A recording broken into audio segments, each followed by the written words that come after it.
హైదరాబాద్ సికింద్రాబాద్ లకు ట్యాంకు బండతో నేను సాంస్కృతిక వారధి కడితే ఆ తర్వాత సైబరాబాద్ అనే కొత్త నగరాన్ని పుట్టించి తెలుగు నేలకు ఆధునిక ప్రపంచానికి సాంకేతిక వారధిని కట్టించిన వాడు చంద్రబాబు.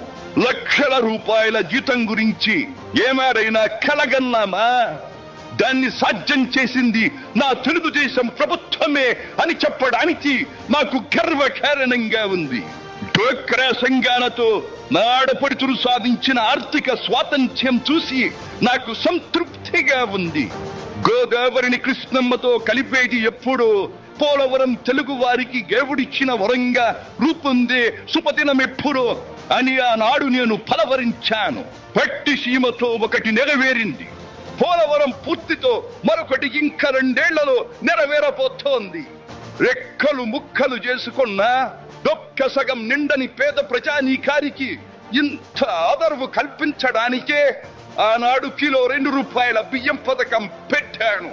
అటువంటిది P4 కార్యక్రమంతో పేదకు పేదరికం నుండి విముక్తిని కలిగించి బంగారు కుటుంబంగా తీర్చిదిద్దే చంద్రబాబు ప్రణాళిక అహో అద్భుతం, మహాద్భుతం.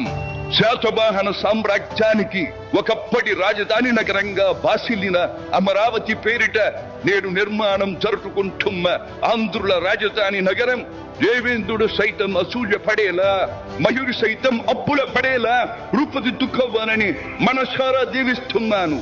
క్రమశిక్షణాపూరితమైన అభ్యుదయ సమాజ నిర్మాణ శక్తిగా యువతను మలచడం కోసం ఆనాడు నేను కలను కన్నాను. యువగణానికి ప్రాధాన్యమిచ్చి యువశక్తికి పదును పెట్టి నా కలను నేడు తీరుస్తున్నాడు నా మనవడు లోకేష్. అంతేకాదు, అధికారానికి సరైన నిర్వచనం మానవ సేవ అని ఆనాడు నేను పాటించిన నియమాన్ని నేడు గతంలో ఆచరించి పార్టీ కార్యకర్తకైనా సాధారణ పౌరుడికైనా అండగా నిలుస్తూ నా వారసత్వానికి వన్నెదిస్తున్నాడు లోకేష్. గగనసీమ నుండి ఇది చూసి అయ్యారే ఫలా ఫలా మనవడా ఫలా అని మురిసిపోతోంది నా మనస్సు.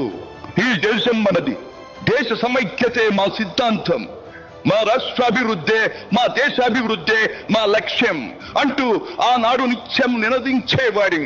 ఈనాటి వికసిత భారత్, వికసిత ఆంధ్రప్రదేశ్ గురించి వింటుంటే ఇదే కదా నేను కోరుకున్నది అనిపిస్తోంది. చివరిగా ఒక్క మాట, చెరుగు నేల నలు చెరుగులా పాడి పంటలతో పారిశ్రామిక వికాసంతో పరవశించాలని, తెలుగులాట ప్రతి ఇంట నిత్య వసంతాలు చెందాలని, ప్రజల కోసం అంకిత భావంతో ప్రభుత్వం చేస్తున్న కృషి ఫలితం కావాలని ఆకాంక్షిస్తున్నాను. సెలవు. సర్వే జన సుఖినో భవంతు.